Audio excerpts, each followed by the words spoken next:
Shalom y bienvenidos a Vía Haftaj Israel, una frase hebrea que significa amarás a Israel. Esperamos que se queden con nosotros durante los próximos 30 minutos, ya que nuestro maestro, el Dr. Baruch, nos compartirá una enseñanza expositiva de la Biblia. El Dr. Baruch es profesor titular del Instituto Zera Abraham, con sede en Israel.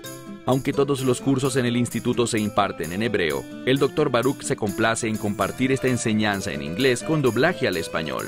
Para más información, visítenos en amarasaisrael.org o descargue nuestra aplicación móvil Mi Estudio Bíblico. Aquí está Baruch y la lección de hoy. Existen muchos nombres para Dios. Uno de ellos en hebreo es Hakudesh Baruch Hu, que significa el Santo, bendito es Él. Me gusta ese nombre porque en toda circunstancia nuestro Dios es santo, justo y perfecto. La segunda parte de este nombre, Baruch Hu, nos dice que Él se deleita en bendecir. La pregunta que debemos hacernos es, ¿estamos viviendo de una manera? ¿Estamos posicionándonos en el lugar donde Dios nos bendecirá? Toma tu Biblia y ve conmigo al libro de Zacarías capítulo 10. Libro de Zacarías capítulo 10. Una de las primeras cosas que nos dice el profeta en este pasaje es una bendición, pero lo hace de un modo algo diferente de lo que tú y yo podríamos esperar. Ve conmigo, por favor, a este primer verso. Zacarías capítulo 10, verso 1. Iniciamos. Pidan al Señor. Este es un término en este contexto que quiere decir rueguen. Nos dice, como veremos en un momento, que si queremos ser bendecidos por Dios, debemos acercarnos a Él, porque Él es la única fuente de verdadera bendición. Pidan al Señor lluvia en la estación tardía. Vemos el término hebreo aquí para estación tardía. Existen dos estaciones para la lluvia. Primero viene la lluvia que cae en la estación más temprana, la cual es en el otoño, y luego la temporada termina con las lluvias tardías. Pero las lluvias tardías son vistas como las mejores lluvias. Las lluvias tardías benefician ambas cosechas, la primera cosecha y la segunda. Es una doble bendición. Cuando Dios dice, pídanme lluvia, la lluvia es sinónimo de agua. Agua y lluvia en la Biblia ilustran la bendición. Son vistas como la buena provisión de Dios. Así que el hecho de ver aquí la palabra makosh, esas lluvias tardías, nos dice que Dios quiere bendecirnos abundantemente. Quiere bendecirnos con una doble porción. Eso es lo que representa la lluvia tardía. También nos dice que Dios es capaz de producir relámpagos y que Él le da la lluvia a ellos. Luego dice, a los hombres, hierba verde en sus campos. Presten atención a esa última expresión en el verso 1. Hierba verde en sus campos. ¿Por qué está allí? Sencillo. Porque si Dios está obrando en tu vida, si Él te está bendiciendo, eso debe ser evidente. La gente debe verte y ser capaz de apreciar que Dios está obrando, te está bendiciendo, que está íntimamente involucrado y está trabajando en tu vida.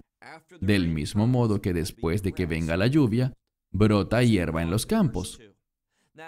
En el verso 2 vemos que mucha gente, de hecho, desafortunadamente la mayoría de la gente, en vez de rogar a Dios, volverse a Él en fe, en obediencia, y buscar su bondad, su provisión, ¿qué hacen? Se vuelven hacia las fuentes equivocadas. Verso 2. Porque los terafines, y esta palabra se refiere a un objeto que la gente pensaba que podía usar para predecir el futuro, para encontrar revelación. Por tanto dice, los terafines predicen injusticias o maldad.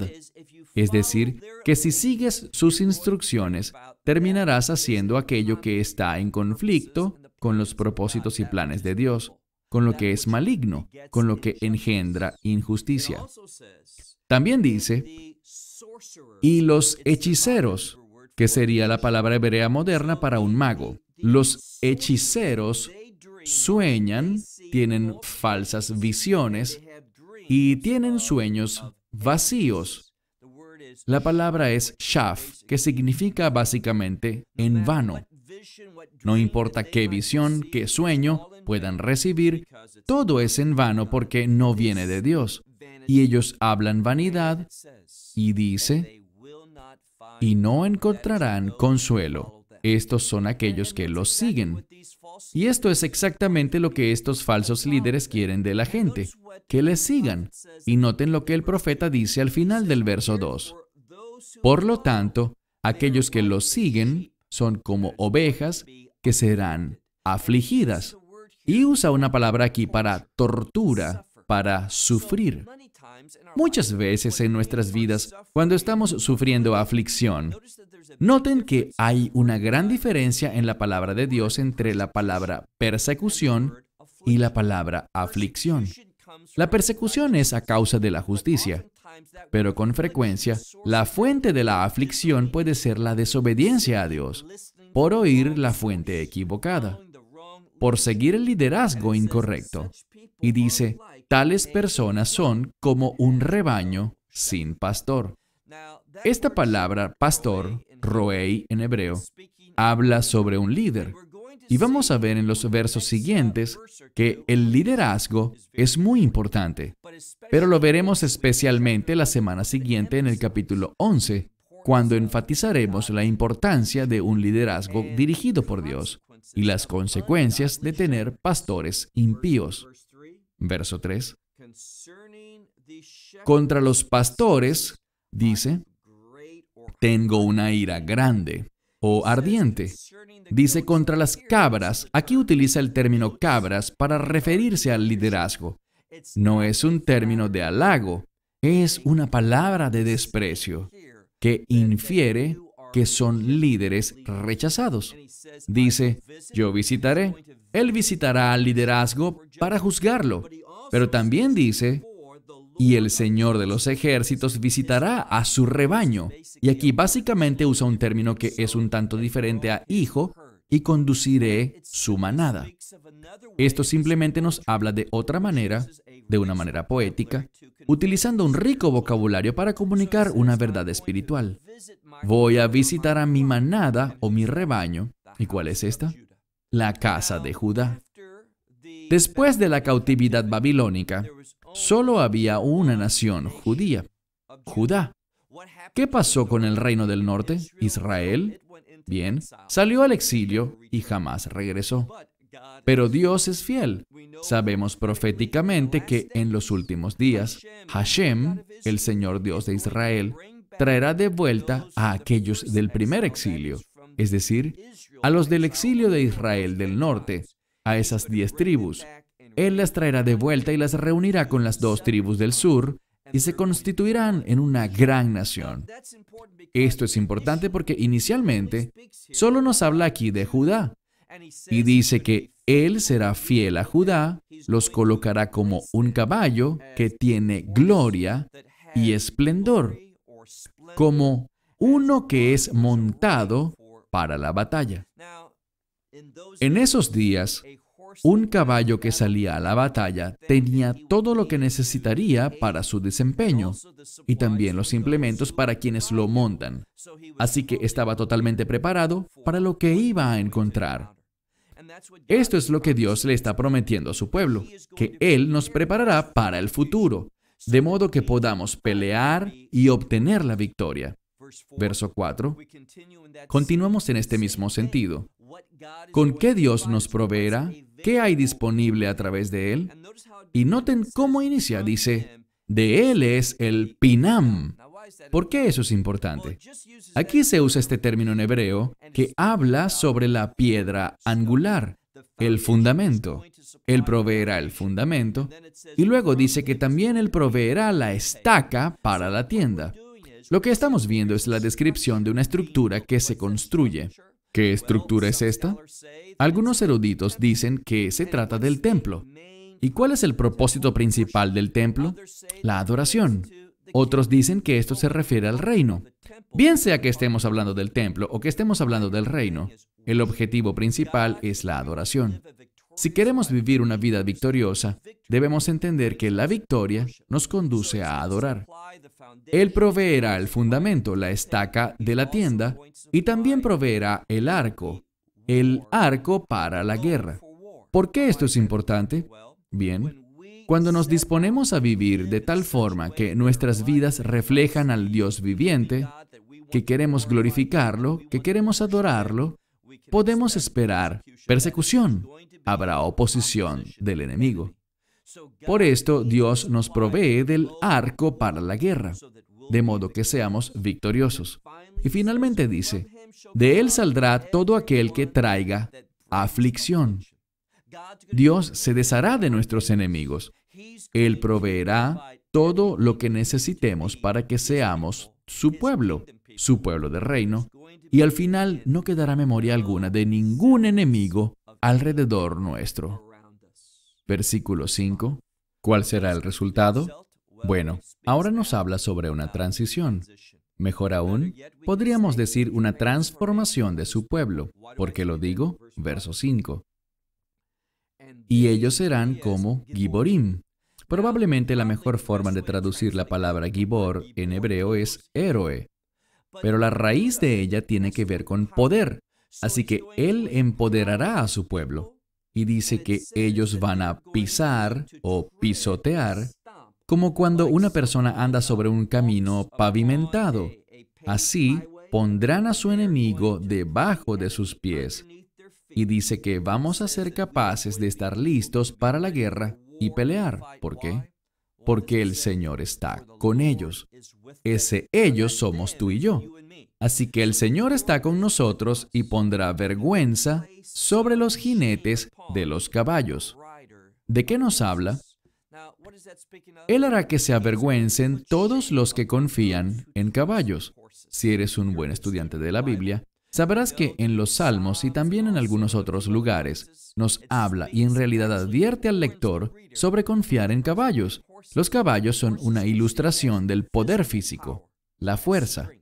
Dios está diciendo, aquellos que confían en sí mismos, aquellos que confían en lo físico, en este dominio, en este mundo, encontrarán al final la vergüenza que será colocada sobre ellos. Pasemos ahora al verso 6. Recordarán que en el verso 3 hablábamos sobre Bet-Judá, la casa de Judá. Ahora hablaremos de un punto adicional. Y siempre que veamos el punto adicional que hablaremos en un momento, es visto como algo que toma su contexto de un pasaje pasado hacia el futuro. ¿Por qué lo digo? Leamos el verso 6. Otra vez, formaré héroes o empoderaré la casa de Judá y salvaré la casa de José. La casa de José tiene que ver con las tribus del norte. Así que tenemos una ilustración aquí de Dios uniendo tanto al norte como al sur y convirtiéndolos en un solo pueblo. ¿Por qué esto es importante? Les animo a que busquen luego en Ezequiel capítulo 37, porque allí dice que Dios regresará a su pueblo de la tierra. Dice que tomará a las dos naciones, Israel y Judá, que por muchísimos años, regresando 150 años antes de la destrucción del primer templo, Israel, el reino del norte, la casa de José, salió al exilio para no regresar jamás. Entonces estamos hablando sobre un periodo de tiempo de aproximadamente 2800 años. Pero Dios es fiel.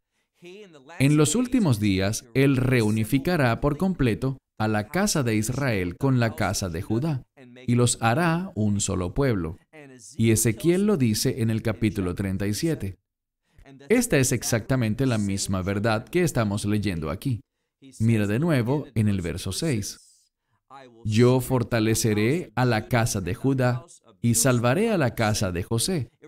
Si estamos hablando de salvación, la imagen que debería venir a tu mente es la de la redención. Y la redención comienza, bien, quiero recalcar que la redención tiene dos aspectos. Está la obra espiritual, la que hizo el Mesías sobre el madero, cuando el Mesías Yeshua entregó su vida hace unos 2000 años atrás, con el fin de que podamos hallar el perdón. Esa es la primera parte de la redención. Pero con Israel, cuya mayor parte ha rechazado ese mensaje, Dios empezará una obra redentora, trayéndoles a esta misma verdad del Evangelio, pero en primer lugar, trayéndoles de regreso a su tierra. Y es lo que dice en este pasaje. Los regresaré, y luego dice la razón. ¿Por qué lo merecen? No. ¿Porque se ganaron el derecho de volver a su tierra? No. Dice, porque tendré misericordia de ellos. Siempre que hablemos sobre la redención, cualquiera de los aspectos de la redención, fundamentalmente debemos pensar en la misericordia de Dios, su gracia. Por esto dice, tendré misericordia de ellos y ellos serán, ¿qué?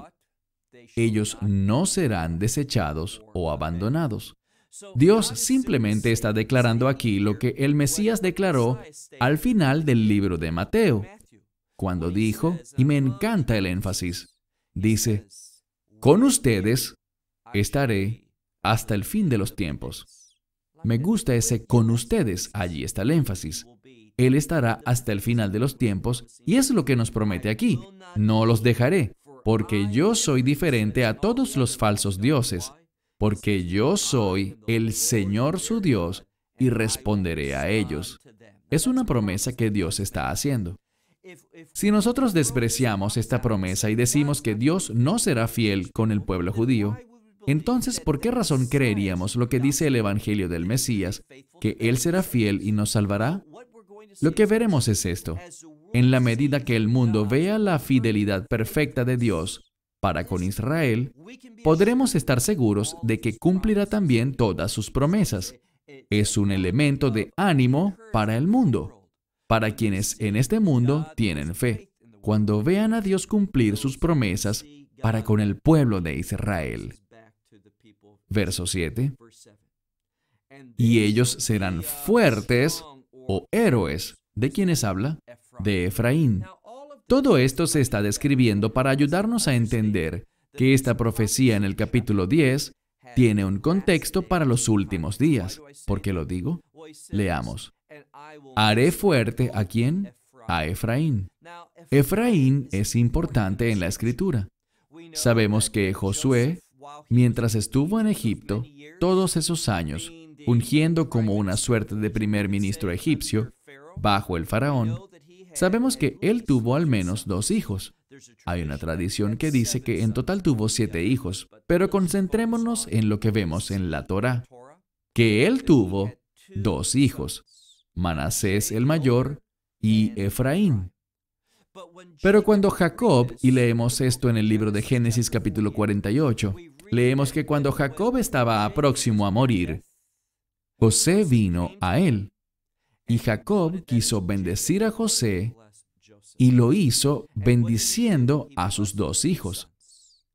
Puedes leer en Génesis 48, a partir del verso 13, que José intencionalmente acomodó a sus 2 hijos para que la mano derecha de José quedara sobre Manasés, el mayor, el primogénito, y la mano izquierda quedara sobre Efraín, el más joven. Pero ¿saben lo que ocurrió? Jacob cruzó sus manos. Importante. Formó una cruz. ¿Por qué? Esta bendición con la que bendeciría a Efraín es entendida como la bendición del Mesías. En hebreo la llamamos Birkot HaMashiach. ¿Por qué? Porque si sigues leyendo dice que la bendición tiene que ver con la promesa de pacto que Dios hizo con Abraham e Isaac. ¿De qué era esa promesa de pacto? De redención, de bendición eterna. Y por eso es que dice que aquel a quien enviaré, el Redentor, quien me redime de todo mal sin limitación alguna, ¿quién es ese? El Mesías. Efraín siempre está relacionado. Los eruditos y rabinos nos enseñan que siempre que él asuma una posición protagónica en un pasaje, debemos pensar en la obra del Mesías, es decir, en la redención. Volvamos al verso 7. Y ellos serán como héroes, hablando de Efraín, y se regocijarán o alegrarán sus corazones como el vino. con gran gozo. Y sus hijos verán y se alegrarán, y su corazón se gozará. ¿Cómo? Hablamos de redención, y con la redención vemos un prefijo especial, una partícula. En español diríamos una preposición, y se trata de la palabra en. Con mucha frecuencia, cuando hablamos de la obra del Mesías, decimos que ella causa que podamos estar en Dios, en una relación de pacto. Pablo habla en el Nuevo Testamento una y otra vez sobre estar en el Mesías. Esta preposición en está referida a la redención. Solo podemos estar en el Señor como resultado de la redención. Así que leemos nuevamente. Sus hijos. Siempre que hablemos sobre la siguiente generación, con la siguiente generación debemos pensar en el reino. Y de eso nos habla aquí, de los medios para el establecimiento del reino. ¿Cuáles son? Verso 8. Dios hará algo. Él hará algo que en hebreo leemos con la palabra esreká, que significa yo silbaré. Él les silbará, los reunirá. ¿A quiénes? A Judá y a Efraín, o José, o Israel. Él unirá a ambas naciones, Israel y Judá. Él silbará, las reunirá. ¿Por qué? ¿Qué más dice? Él podrá hacer eso porque Él los ha redimido. Aquí utiliza una palabra diferente para redención.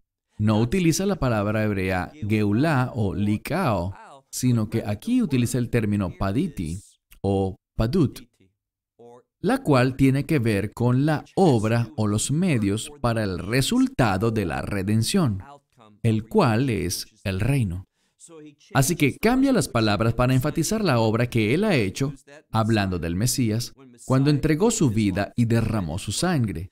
Dice, los he redimido y ellos serán grandes, como fueron grandes en el pasado.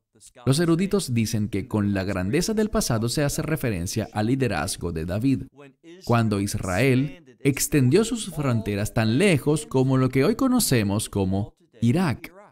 Por un tiempo, bajo el liderazgo de David, David conquistó a toda la tierra prometida por un tiempo. De esta grandeza es de la que se habla aquí. Verso 9. Porque los he plantado en las naciones, en lugares muy distantes, pero allí ellos me recordarán y sus hijos vivirán. Esa generación siguiente que nos debe siempre recordar al reino, ese es el contexto. Y sus hijos vivirán, ¿y qué? Regresarán. Es esa generación que regresará a la tierra, la que será la generación del reino. Verso 10 dice, y les traeré de vuelta. Utiliza una palabra que también es relacionada con arrepentimiento.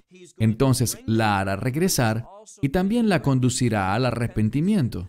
Pero quiero que vean que una y otra vez en la Escritura queda claro que el regreso del pueblo judío a su tierra es fundamental para la redención final, para que el reino sea establecido. Verso 10. Los haré regresar de la tierra de Egipto y de la tierra de Asiria. Egipto está en el sur, Asiria en el norte. Cuando se habla de norte y sur, se habla del mundo entero. Como dijimos la semana pasada cuando vimos al oriente y al occidente, lo cual también se refiere al mundo entero. Él será fiel para reunir a todos los judíos en el exilio, desde tierras remotas, y traerlos de nuevo a la tierra. Y dice, los reuniré, que por cierto es la tercera vez que usa esta expresión, los reuniré, y lo haré desde la tierra de Galaad, esto es en Jordania, y en el Líbano, y los traeré, y utiliza este interesante modismo hebreo, Velo yimatzei lechem. De acuerdo con los eruditos, esto significa, no se hallará para ellos territorio suficiente, espacio suficiente. Ellos tendrán que ampliar la tienda, y esto es una pista que nos habla sobre la expansión de Israel hacia la totalidad de la tierra que Dios le prometió cuando estableció su pacto con Abraham, desde el río Egipto hasta el río Éufrates en Babilonia. Verso 11. Porque pasará, dice aquí, que pasará la turbulencia, pero yo golpearé a ese mar, a sus olas, y secaré todas las profundidades de los ríos. Así que Dios removerá todo obstáculo para que su pueblo pueda regresar a la tierra. Él derribará toda oposición. ¿Y cuál es la mayor oposición al retorno del pueblo judío a su tierra? Quiero decir, el primer ministro al momento de hacer este programa es Benjamín Netanyahu, quien quiere construir una nueva comunidad judía en Judea. Noten cómo se llama, Judea, tierra de los judíos. Pero el mundo tiene un problema con esto. La Casa Blanca dice no. Las Naciones Unidas fomenta todo tipo de críticas en contra de esto. Las naciones árabes hacen amenazas llenas de ira. Pero Dios lo hará de cualquier modo. Él es soberano. Él derribará toda oposición. ¿Y qué dice aquí? Él acabará con el gobierno de Asiria. Asiria es vista en los últimos días como este gran imperio que gobernará al mundo. Y el término aquí, Gehón, tiene que ver con su liderazgo, su gobierno. Y Dios está prometiendo que lo destruirá. Él destruirá al gobierno asirio y también removerá el cetro de Egipto. Dios se encargará de los enemigos de Israel. Los destruirá. ¿Con qué propósito? Concluyamos. Veamos el verso 12. Por tercera vez dice esto. Y los fortaleceré. Haré que se conviertan en héroes. Los convertiré en líderes. Ellos manifestarán mi gloria. ¿Por qué lo digo? Leamos el verso 12. Yo los fortaleceré. ¿Cómo? En el Señor. Y recuerden, el término en el Señor solo se relaciona a una relación de redención con Dios. Así que Él los traerá hacia una relación de redención, una relación en la que espero que tú ya te encuentres por medio de Jesús, el Mesías. Y si es así, mira la parte final del verso 12, el resultado. Y en su nombre, es decir, en su carácter, con su mismo carácter, ellos caminarán. Es un modismo en hebreo que significa vivirán. Con su mismo carácter vivirán, caminarán, se comportarán y luego dice, Neum Hashem, que significa, el Señor lo ha dicho. Esta expresión, de acuerdo con los eruditos de la antigüedad, usualmente se relaciona con una promesa. Dios ha prometido guardar su pacto. Él hará de Israel lo que llamó a ser Israel a ser. Ellos vivirán conforme a su carácter. ¿Y qué ocurrirá después? El reino. Se terminó el tiempo. Hasta la próxima semana, cuando continuaremos en el libro de Zacarías, capítulo 11. Esperamos que te hayas edificado con el mensaje de hoy y lo compartas con otros. Te invitamos a seguir nuestros estudios cada semana por este canal y por el portal de YouTube de Amarás a Israel. También puedes descargar nuestra aplicación móvil gratuita, Mi Estudio Bíblico. Finalmente, para obtener más información sobre nosotros, visita nuestra web amarasaisrael.org, donde encontrarás otras conferencias de Baruch en audio, video y texto. Hasta el próximo programa. Que el Señor te bendiga en Yeshua HaMashiach, Jesús el Mesías, mientras caminas con Él. Shalom desde Israel.